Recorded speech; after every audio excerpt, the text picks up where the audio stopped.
Tea Center, Sprint, Bob Allen Ford, Amini's Galleria, Bud Light, and Twin Peaks. Man who knows something about the Super Bowl. A Couple little of bit, them. just a little bit, man, just a little. A little more than some. Yeah, two a little Super more than Bowls. the average bear. Yeah, Terrell Davis joins us here in the program, of course, part of the NBC Sports Radio Network, which you hear on our sister station right here on 1510. Mr. Davis, sir, how are you? I'm doing well. How you doing? Not bad. Are you excited about me? This is nice. It's indoors. This is what's nice about this. As opposed to you're talking about the zoo on Tuesday. Oh wow, you're talking about what's outside, just how cold the weather has been here in New York. I mean it's not that bad. It is chilly, but it's not too bad. As long as it doesn't like rain and have sleet and snow, it's not too bad. I like it. Yeah. Okay. Yeah. Well, you can have it. You can have it because it's a little too cold for me. But look, we've had brutal weather in KC. You've lived in brutal cold weather in Denver. So you just put the coat on and you deal with it. There's no sense complaining about it. Will it affect the game, though? Yeah, there are people fussing about this game. No, it won't affect the game. You got two teams who are cold weather teams. They both practice outdoors. They play in the cold. Again, if the game was forecast to be like if it was slippery, wet, I mean, if it's just a downpour, those conditions to me are a little bit more unpredictable than just cold. If it's just cold, both teams play in the cold, and so I don't think that will be an issue. People make the issue with Peyton Manning and how he can't play in cold temperatures, but I think these guys will be fine. Is the running game not getting enough credit for what the Denver Broncos do? I mean, with all the fancy passing yards and all the records that they set this year, I mean, Noshawn Moreno had a heck of a season on the ground. Noshawn Moreno, and maybe not even the running game, maybe just the running back position, because if he's not picking up blitzes, Peyton likes to send everybody out, catch the ball. Somebody comes, that running back better pick up the blitz. Is Noshawn Moreno maybe, he's getting a lot of press because he has big tears, okay, but not getting enough press maybe for what he's. I thought that was fake. Didn't you think it was? Yeah, it looked like it. It's crazy. But is he not getting enough credit for what he does in this offense? No, he doesn't. And I think if you remember back to the beginning of the season, Ronnie Hillman was actually the starter. And so Ronnie got benched, and for a number of reasons, I think, obviously blitz pickup, and part of it, too, was he fumbled the ball a couple of times. But Noshawn, as of last year, halfway through the season last year, somehow he had to look at himself because he wasn't dressing some games. They had deactivated him a few games. And then at the end of that year, he started to play well. And then that carried over to this year, and he has really stepped his game up. He's a reliable back. He can do everything, and that's what they like about him. He's going to pick up the blitz. He's going to catch the ball out of the backfield, and now he's going to give you that tough running that they need. And for him, I think the critical runs are going to be the early down runs. If they decide to run the ball on first down, need 3 yards. I need 3 yards, and that's what he's going to give them, the 3 yards. And then I think the other crucial aspect is going to be inside the 5-yard line, or maybe about the 5 is where you've got to be able to control the line of scrimmage. You can't keep putting that ball in the air while you're down in that part of the field.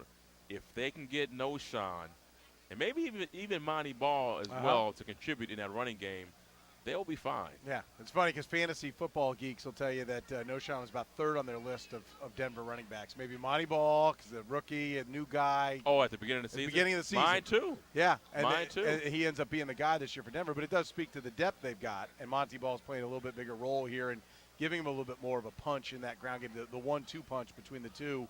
How do you stop the Denver Broncos? What do you think the key is to stopping that offense? I mean, I think everything we speak is theory, right? Because we've spoken theory all year long about how do you stop Denver, how do you score against Seattle's defense, and it's all just theory.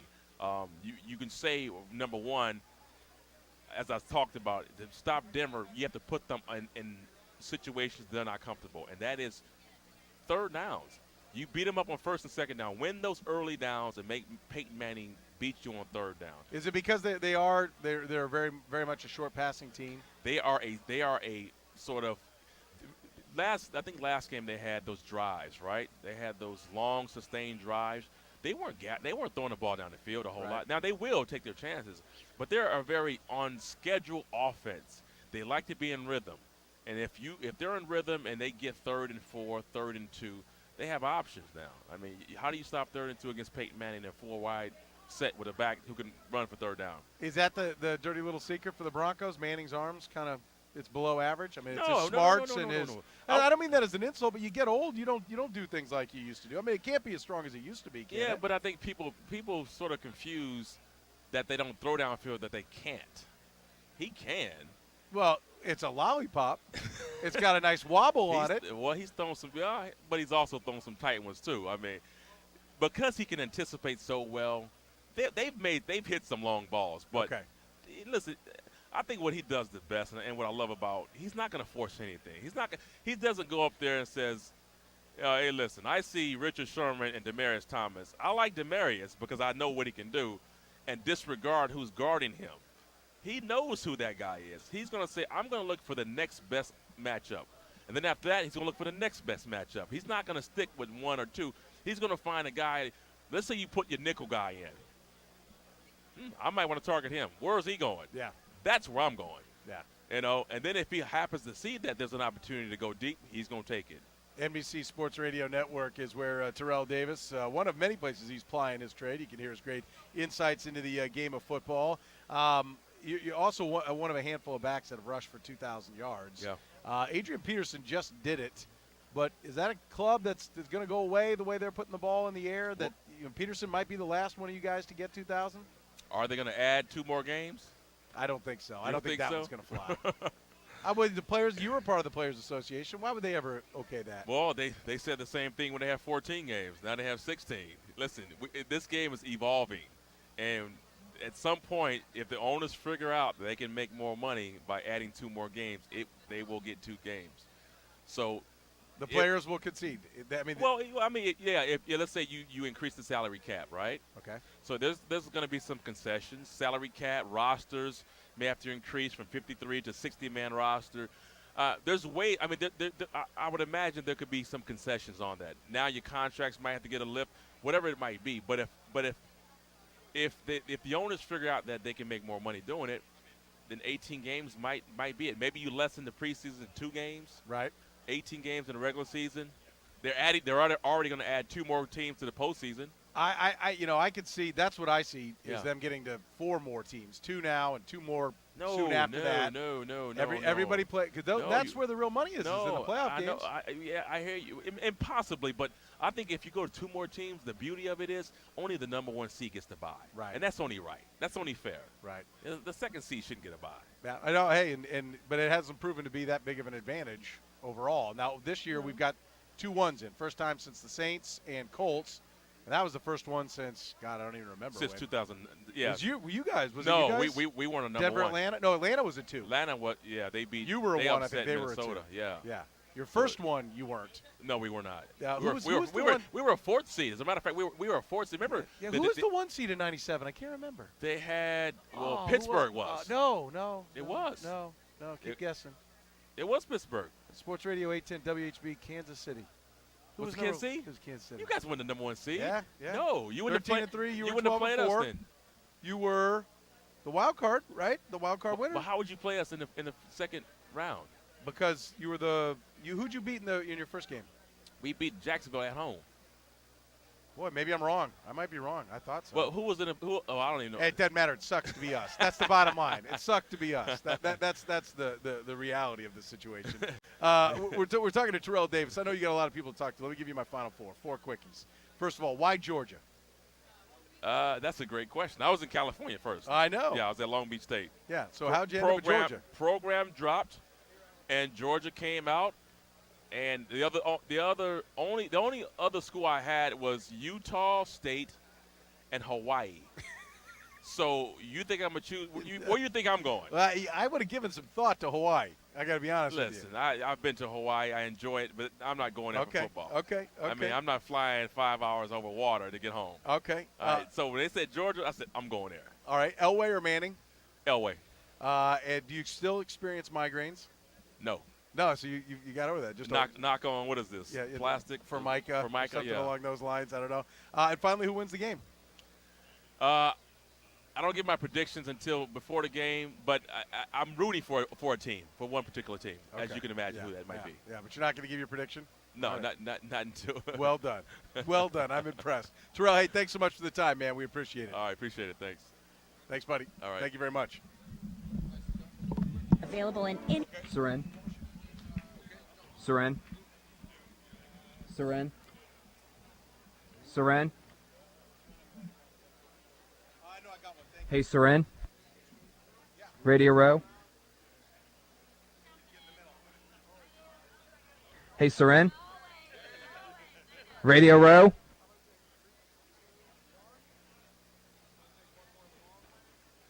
Yo, yo, yo. Hello, hello. 135th Street. Call Tickets for Less now at 913-685-3322 or buy Kansas Jayhawk basketball tickets online at ticketsforless.com. Tickets for Less, making memories for life.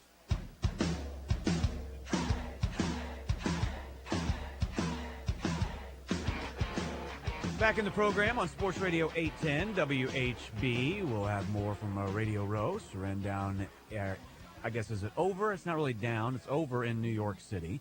And we'll hear more from him in just a little bit. Also still to come, Blair Kirchhoff on his way in. He'll join us in the 11 o'clock hour to talk all things college sports, big wins for the local schools over the last couple of days.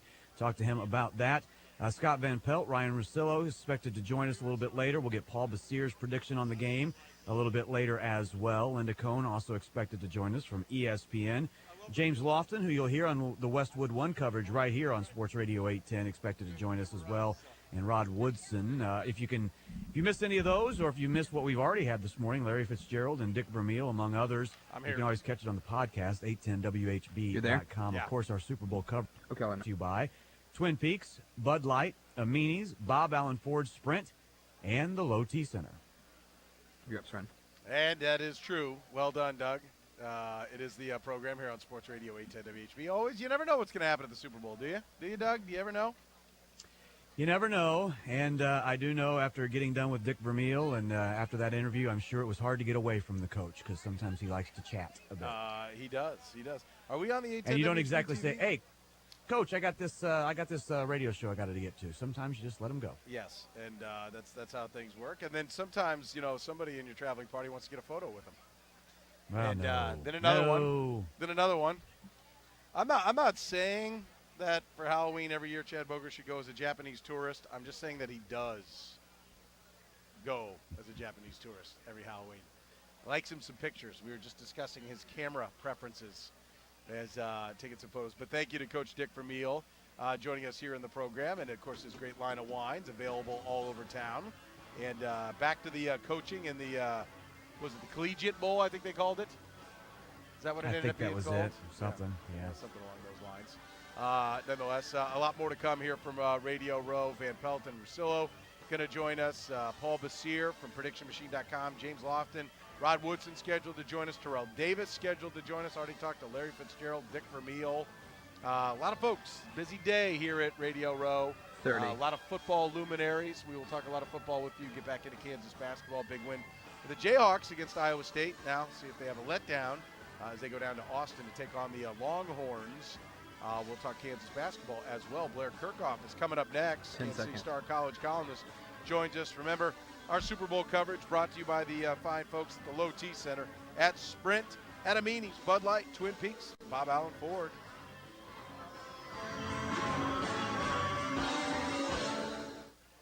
Did you know? Brought to you by Jazz Louisiana Kitchen. Visit the original by KU Med at 39th and State Line or in the Legends by Kansas Speedway. All right, what was the last team to play an entire Super Bowl without committing a penalty? Great Cajun food from Jazz. Yours, if you know. What's the answer? Falcons. Sports Talk powered by fans. Sports Radio 810 WHB Kansas City. The power of sports. ESPN Radio Sports Center. I'm Bob Picozzi. The last three Super Bowls have been decided by a total of only 13 points. Will that trend continue Sunday at the Meadowlands? The Seahawks secondary must Danny contend said with he four sent back some Broncos Broncos receivers stuff. I'll try to who caught find at out least who he 10 thinks is the touchdown best. passes. Demarius If we end up Thomas needing led those, Denver you know, with wrap 14 around. TD receptions. Hey, is this go Fill to something out. Who Let Doug know. Okay. That's who we go to. I think that's why, our offense is so successful because as a group of receivers, we go out and we preach about just trying to get open every time we get around, and that's our main focus.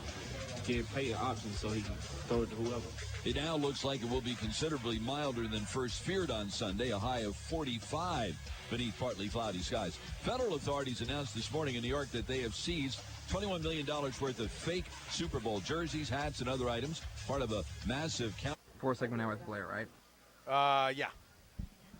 Okay. Game and a half. The third-ranked Gators Now, travel to what do you Mississippi think? State 3 or tonight, 4? 7 Eastern on ESPN. Rory McIlroy had an eagle and 7 birdies today en route to a 63. I mean, right now I have it set up for 4. I can do either one. Let's go with 4.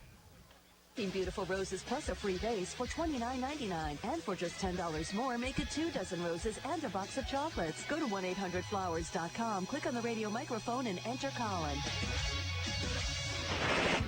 Your hometown radio station, Sports Radio 810 WHB.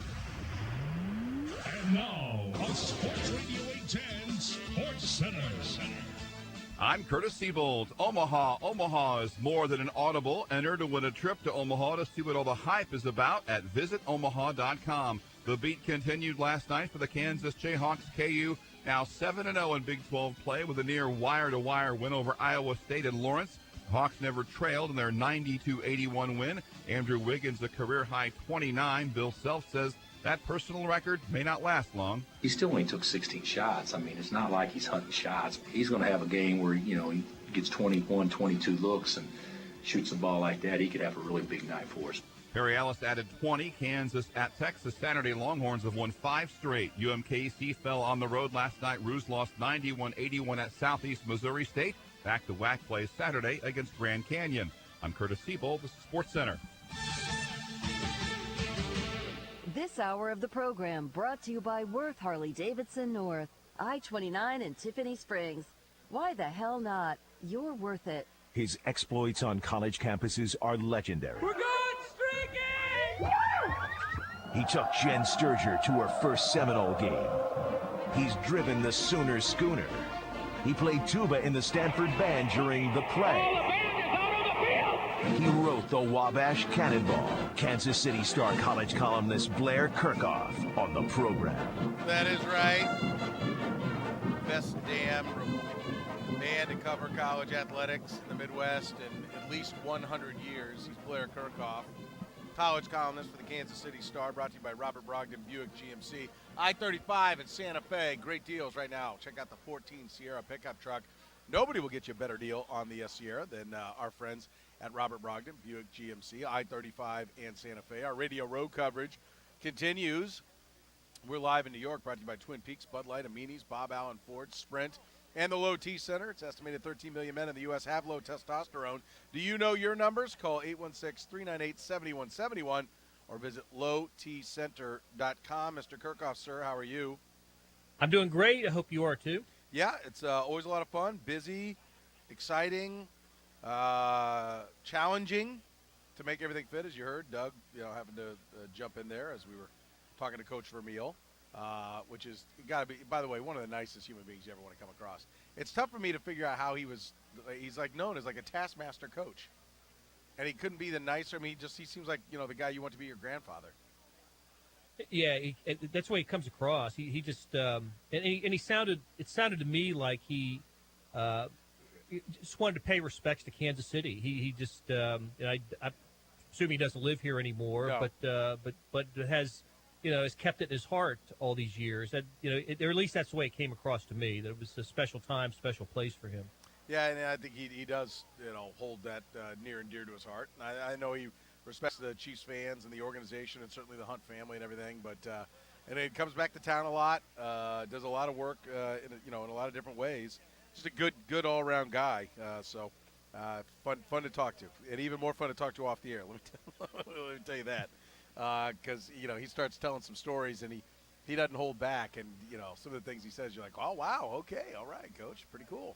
But let's talk some college basketball. We started out talking about Kansas's big win over Iowa State. I call it a big win.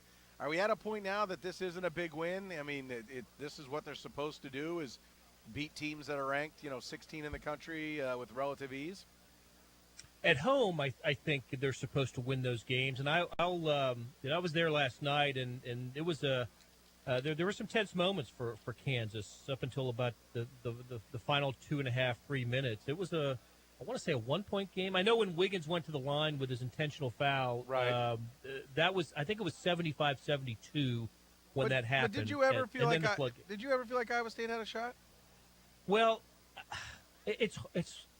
I was really impressed with Iowa State, just the way the way they were able to score in bunches and consecutive possessions. It's really impressive when they get their offense going. But now, to be honest with you, no, I didn't. I thought Kansas would find a way, and why wouldn't you think that? When do they lose at home, and when do they not win games like that? And I know they lost this year to San Diego State and lost at home last year to Oklahoma State, but for whatever reason, they win 20 of those games for every one that they lose.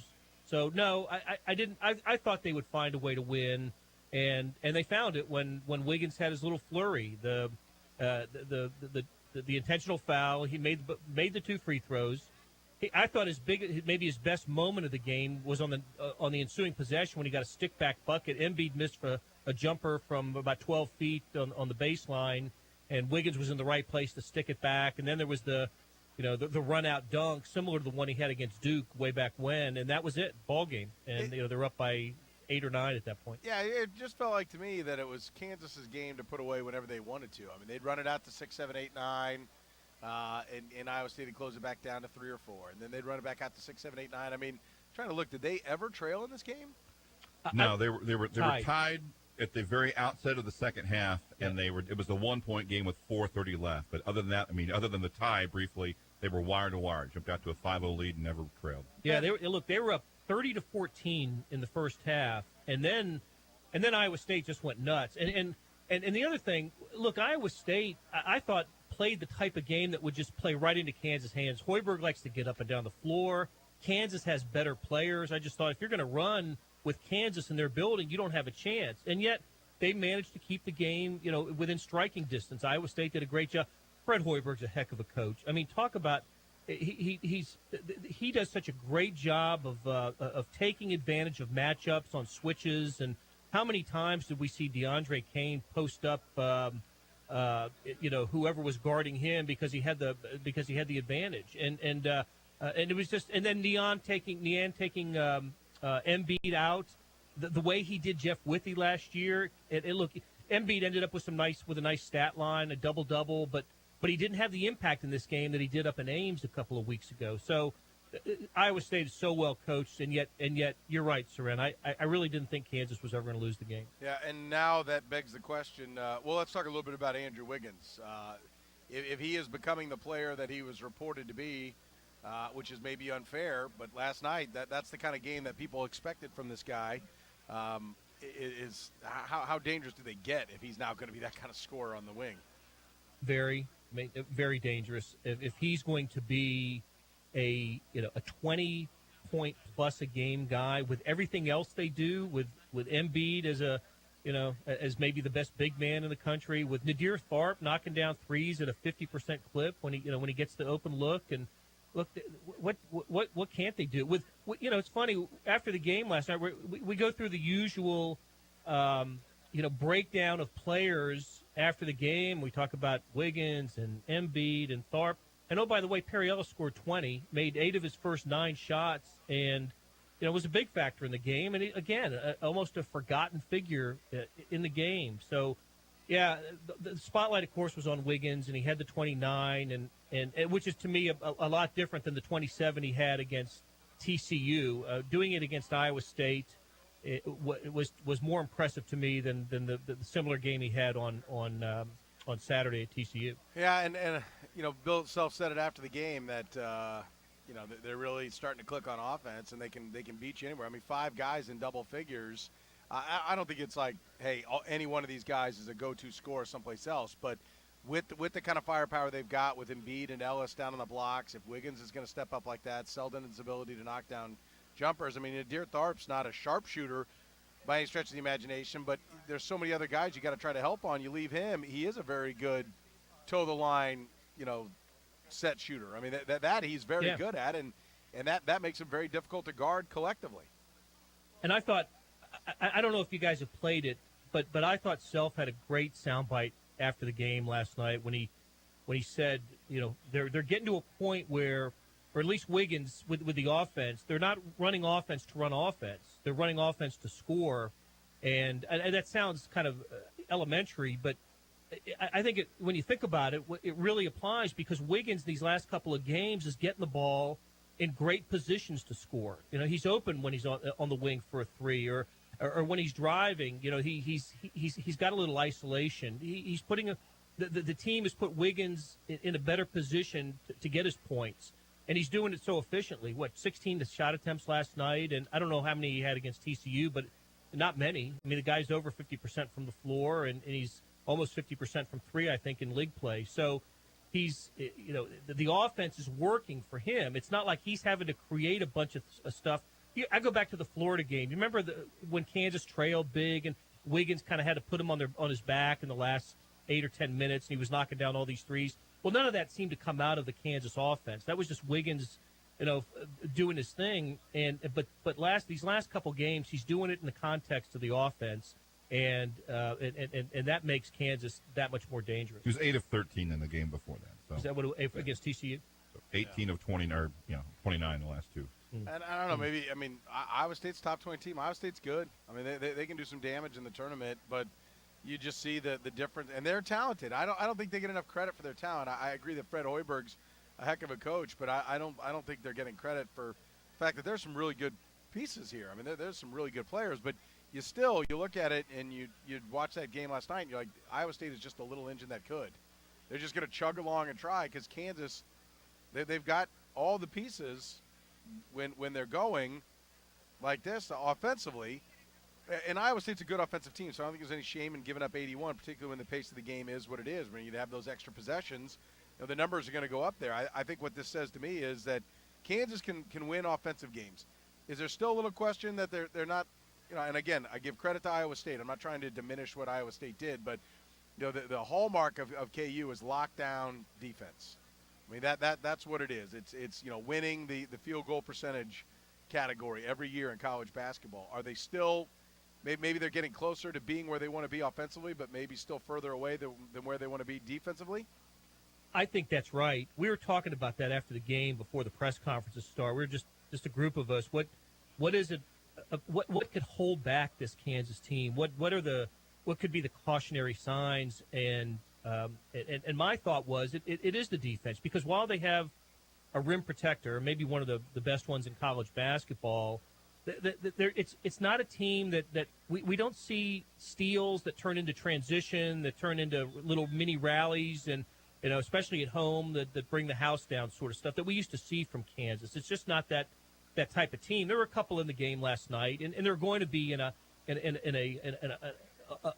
high possession type of game like we saw yesterday. But for the most part, it isn't a lockdown defensive team. It's play your play your guy as tough as you can for as long as you can, and then be in a good position for the rebound. So I think that is something to keep an eye on going forward. But I also think it's a product and a function of 3 freshmen in the starting lineup and 2 other new starters for the year. It's not like, I think if this team were together for another year or two, it'd be an incredible defensive team, but it's just not. There are a lot of they're great athletes, a lot of good offensive players who are maybe just learning how to, learning the defensive team concepts and just learning how to be better defenders. Is part of that because when you can score, look, I know they had a talented team, and I know all the kids that got drafted off the 08 championship team, but Brandon Rush was the only first-rounder, right?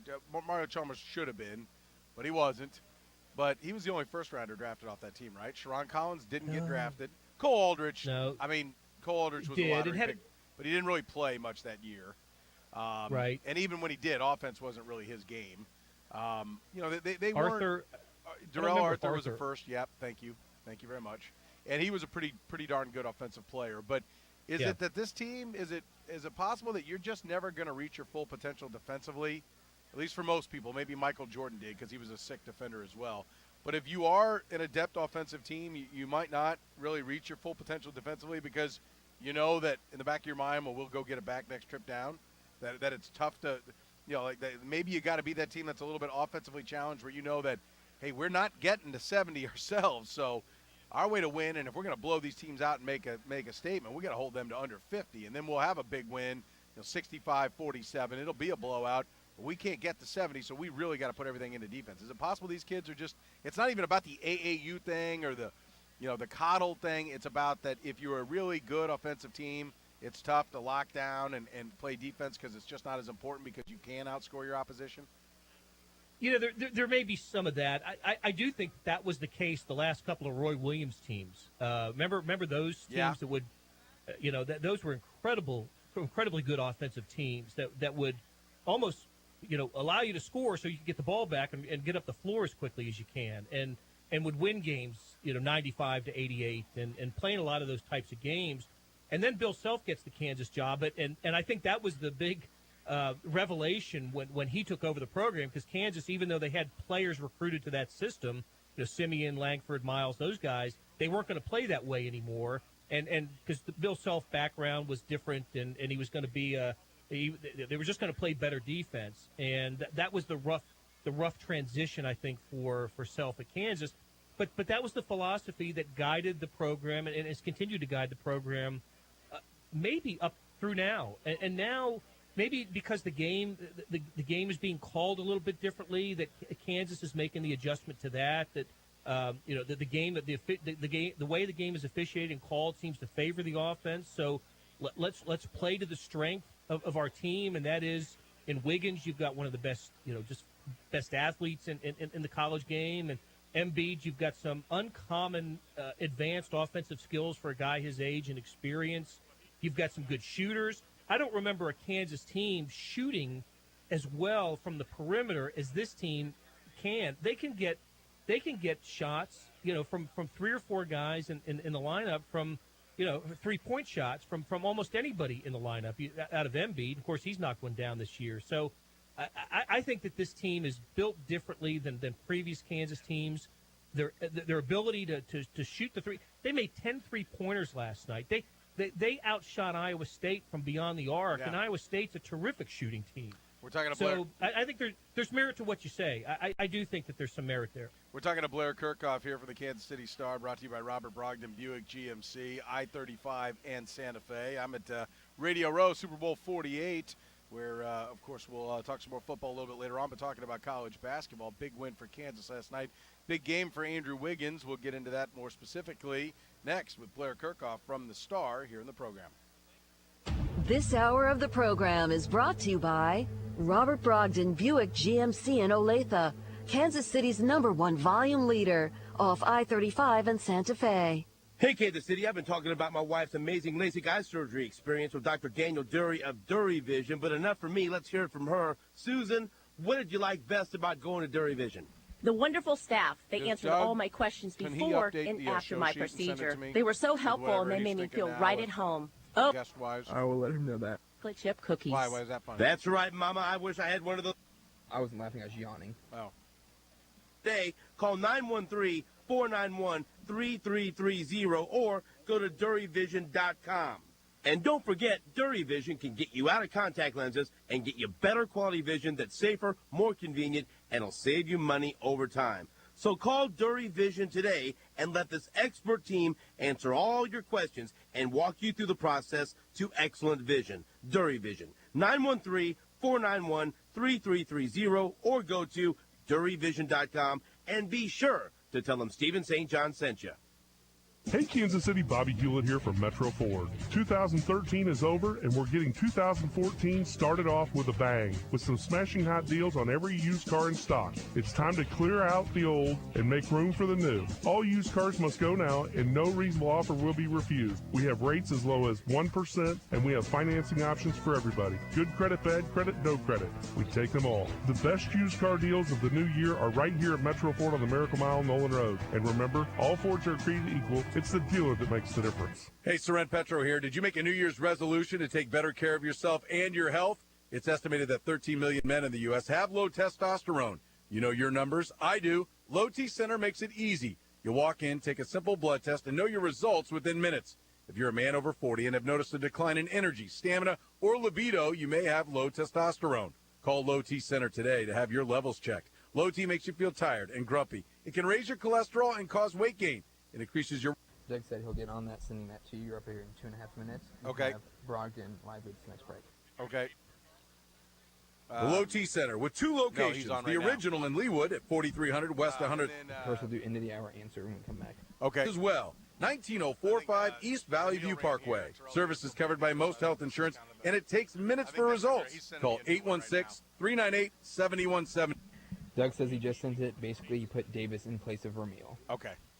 I didn't know if something else ran Center.com. while I was on there. Hi, folks. This is Heidi from Bill George's Olathe Subaru. thank Did you you for know that saying Subaru has some of the highest owner loyalty of any auto manufacturer? We get customers every day who are buying their fourth and fifth new Subaru. What's interesting is hearing all of the reasons why. Some like the safety, some like the reliability, some like the high fuel efficiency and low lease payments. But also, everyone is infatuated with the symmetrical all-wheel drive. Once you've driven a Subaru on a slippery road, you'll fall in love. Like a new 2014 Subaru Forester 2.5i for just $21,995. The Forester was recently awarded Motor Trend's 2014 Sport Utility of the Year. The new Forester is fuel efficient, functional, and fun to drive, and it gets up to 32 miles per gallon on the highway. I invite everyone to stop by Olathe Subaru and check out our huge selection, or visit us online at OlatheSubaru.com. So when you want the best new car value on the market, think Olathe Subaru, just off I-35 in Santa Fe. Bill George's Olathe Subaru, where you always get more for less. Forster model code EFA-01. See dealer for details.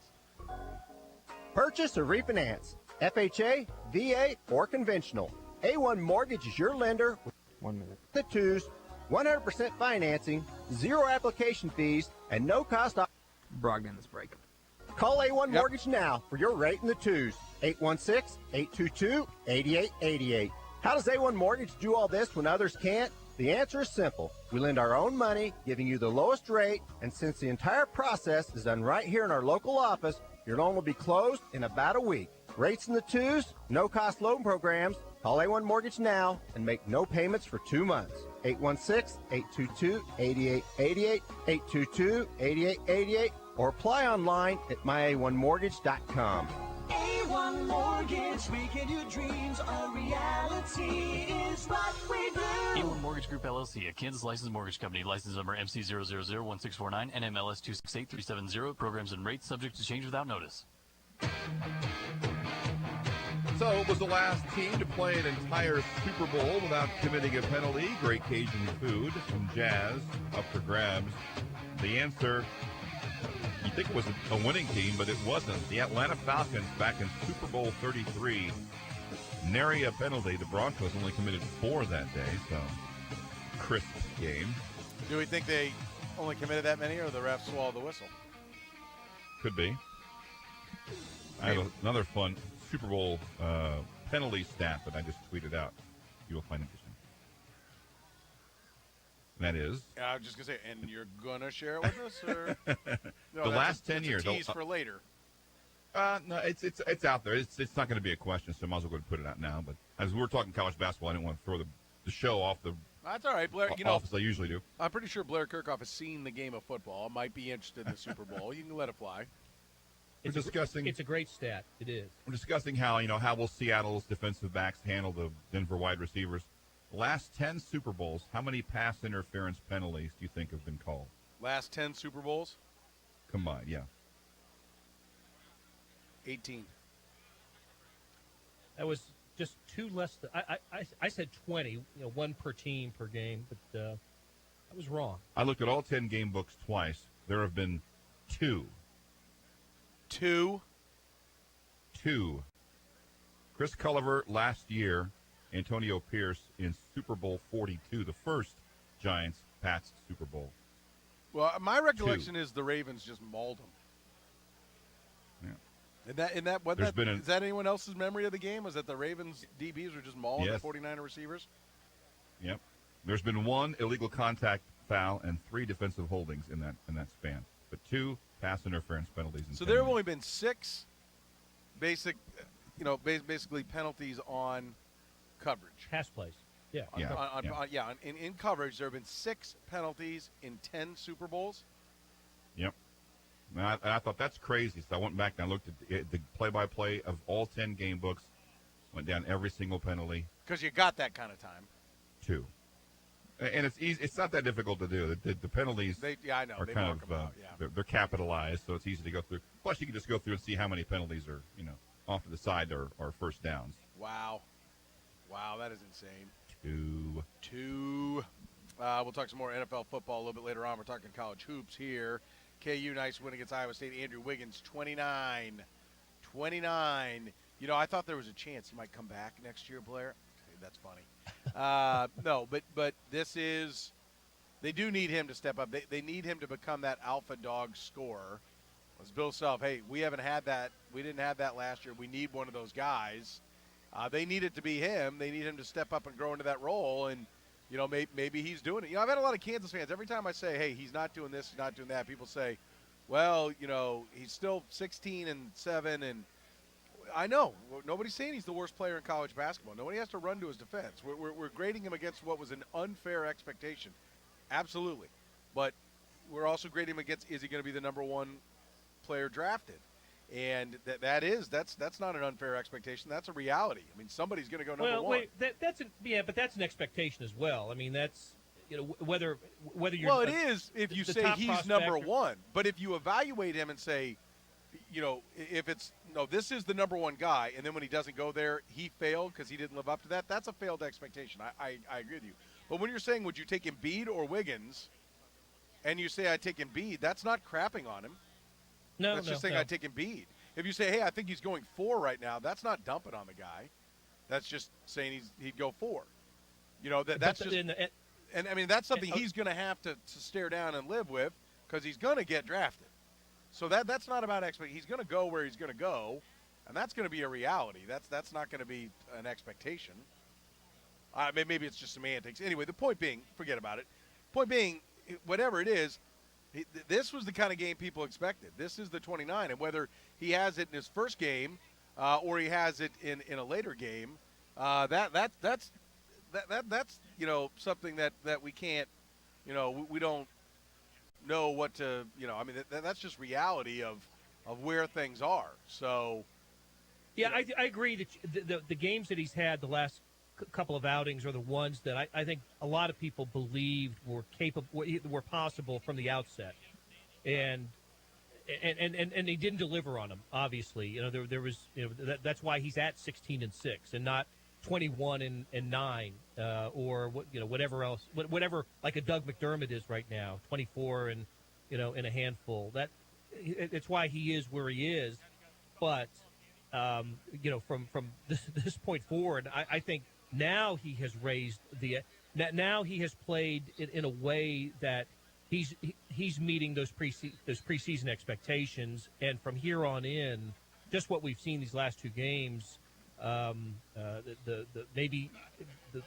It kind of maybe eliminates some doubt about whether this Kansas team can be special and a national championship contender, and maybe he can be the preseason All-America. I mean that's the thing that got me. Here's a freshman that was named preseason All-America when we've seen so many great freshmen in this conference like Kevin Durant and Michael Beasley and Blake Griffin and Marcus Smart last year. None of those guys were even preseason All Big 12 because you just wouldn't do that. You wouldn't elevate a guy to a status before ever having seen him play. But Andrew Wiggins was preseason All America, so we had to get 25 and 10 from him out of the gate, and that didn't happen. But now it's happened the last week, and now I think it's okay to expect him to be great. Okay. And I didn't think that was the case for the first month and a half. I just didn't think that was fair.